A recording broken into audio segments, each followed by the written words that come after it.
Class 4 व्याकरण chapter 12 और इस चैप्टर का नाम है काल अर्थात टेंस अर्थात समय ना। जो अभी हम लोग देखेंगे कि काल मतलब कोई भी काम करते हैं तो हम लोग का एक कुछ ना कुछ समय होता है। काल अर्थात समय की बात को बताता है। कोई भी काम करते हैं तो हम एक समय के अनुसार ही हम करते हैं। अगर कोई भी एक सेंटेंस जैसे मैं पढ़ रहा हूँ तो यहाँ पे क्या काम हो रहा है, तो यहाँ पे पढ़ने का काम हो रहा है। तो कुछ ना कुछ सेंटेंस में कुछ ना कुछ काम जरूर होता है। तो आइए हम इस काल को समझते हैं कि यहाँ पे काल के विषय में क्या है, काल के कितने भेद होते हैं। ठीक है, सबसे पहले इसका डेफिनेशन देखते हैं। क्रिया के जिस रूप से क्रिया के होने के समय का पता चले उसे ही काल कहते हैं। काल का अर्थ समय होता है। तो क्रिया के जिस रूप से, तो हमने क्रिया तो हमने पिछले चैप्टर में हम देखे थे कि क्रिया जिस सब से किसी काम का करने का समय होता है उसे ही क्रिया कहते हैं। लेकिन अभी क्रिया के जिस रूप से उसके होने का समय का पता चलता है कि कौन से समय में हो रहा है, कौन सा काम कौन से समय में होता है। ठीक है, कौन सा काम मतलब काम मतलब क्रिया, और समय जो ये काल है ना, उसको उसका जो काल काल का काम का कौन सा समय में होना। ठीक है, तो क्रिया के जिस रूप से क्रिया के होने के समय का पता चले उसे ही काल कहते हैं।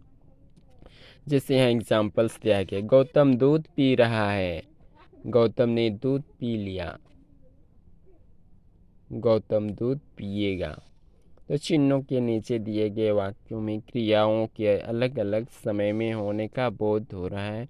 जैसे पहले वाक्य में वर्तमान समय का बोध हो रहा है, दूसरे वाक्य में बीते हुए समय का बोध हो रहा है, जबकि तीसरे वाक्य में क्रिया के आने वाले समय का बोध हो रहा है। तो यहाँ जो तीनों वाक्य दिया गया है वह तीन काल के तीन भेद, जैसे प्रेजेंट में वर्तमान काल यहाँ पे दिया गया है, भूतकाल, वर्तमान काल और भविष्य काल। तो सबसे पहले वर्तमान काल, भूतकाल और भविष्य काल, जिसको अंग्रेजी में कहते हैं present tense, past tense and future tense.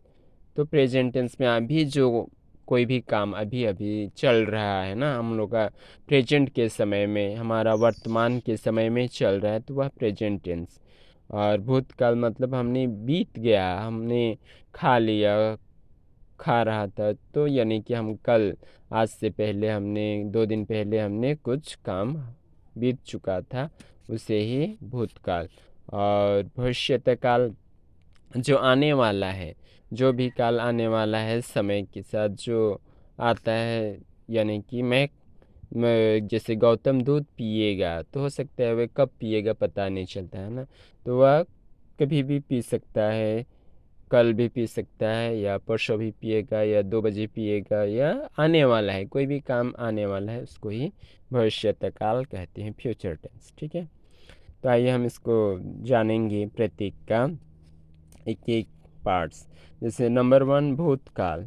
तो भूतकाल अर्थात बीता हुआ समय ना। रोहन ने खाना खा लिया, ट्रेन चली गई। तो यहाँ पे ट्रेन चल रही है तो नहीं कहा गया ना, ट्रेन चली गई मतलब चला गया, यहाँ से बीत चुका। क्रिया के जिस रूप से पता चले कि कार्य बीते हुए समय में हो चुका हो उसे ही भूतकाल कहते हैं, अर्थात वह बीते हुए समय को बताता है, वही है भूतकाल। ठीक है, और वर्तमान काल जो है यहाँ पे प्रेजेंट टेंस, वर्तमान समय का। ठीक है, जैसे माली पौधों में पानी दे रहा है, विवेक नहा रहा है। तो ये नहा रहा है अभी वर्तमान में ही चल रहा है, अभी माली पौधों में पानी दे रहा है, ये भी वर्तमान में ही चल रहा है। ठीक है, तो इसलिए ये वर्तमान समय का बोध बताते हैं। क्रिया के जिस रूप से यह पता चले कि कार्य अभी चल रहे हैं, समय में हो रहा है, तो उसे ही वर्तमान काल कहते हैं। ठीक है, जैसे रहा है, रही है, आप लोग इससे पे ही पता चलेगा कि वाक्य के अंत में रहा है, रही है, रहे हो, इस प्रकार से आएगा, तो आप लोग समझ जाएगा कि वह वर्तमान काल है। और भूतकाल वाक्य के अंत में या, ये था, थी ऐसा आता है तो वह भूतकाल।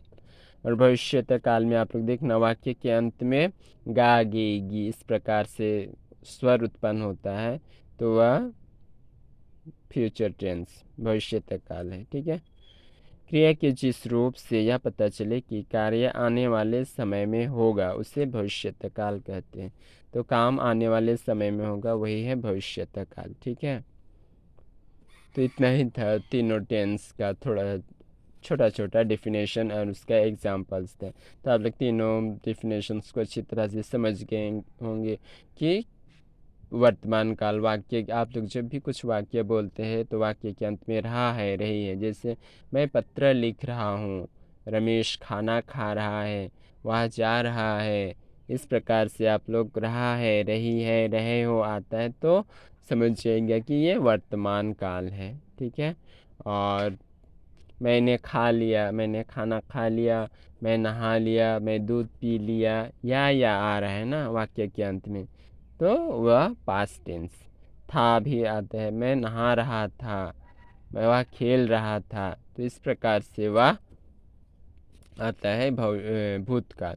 भविष्यत काल में गा गे गी इस प्रकार के स्वर उत्पन्न होता है अंत में, जैसे मैं खाऊंगा, मैं जाऊंगा, पिताजी हमारे लिए खिलौने लाएंगे, गे आ रहा है, तो इस प्रकार का जो स्वर उत्पन्न होता है अंत में वह भविष्यत काल है। ठीक है, तो इधर एक बार आप लोग इसको रीड कीजिए और इधर थोड़ा समझने की प्रैक्टिस कीजिए। सवाल ये सब बुक्स में ही मिल जाएगा, काल किसे कहते हैं, काल के कितने भेद हैं, इसलिए मैं इसे नहीं बना दे रहा हूँ, इसे आप लोग ढूंढ के अपनी कॉपी में अच्छी तरह से बना लीजिएगा। ठीक है, इधर भी इसको भी होमवर्क कर लीजिएगा। सही विकल्प। नेक्स्ट नंबर 4, निम्नलिखित वाक्यों में काल के भेद को पहचान कर उसका नाम लिखिए।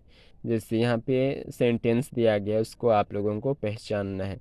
डॉक्टर रोगी को देख रहा है, तो देखो वाक्य के अंत में रहा है आ रहा है, तो मैं बताया था ना वाक्य के अंत में रहा है रही है इस प्रकार से आएगा तो वह वर्तमान काल है। ठीक है, तो अंत को देखिएगा उसके बाद में यहाँ पे काल को लिख लीजिएगा। ओके, निम्नलिखित वाक्यों को कोष्टक में दिए निर्देशानुसार बदलकर पुनः लिखिए।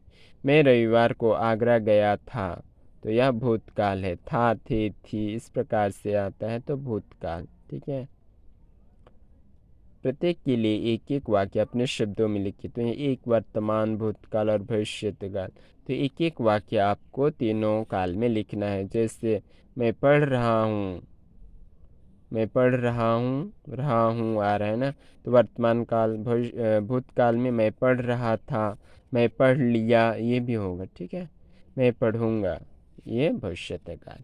तो इस प्रकार से आप लोग इसको अपने नोट कॉपी में अच्छी तरह से रीड कीजिए। ये टेंस बहुत ही इम्पोर्टेंट है, इसलिए टेंस को अच्छी तरह से थोड़ा समझने की प्रैक्टिस कीजिए। ठीक है।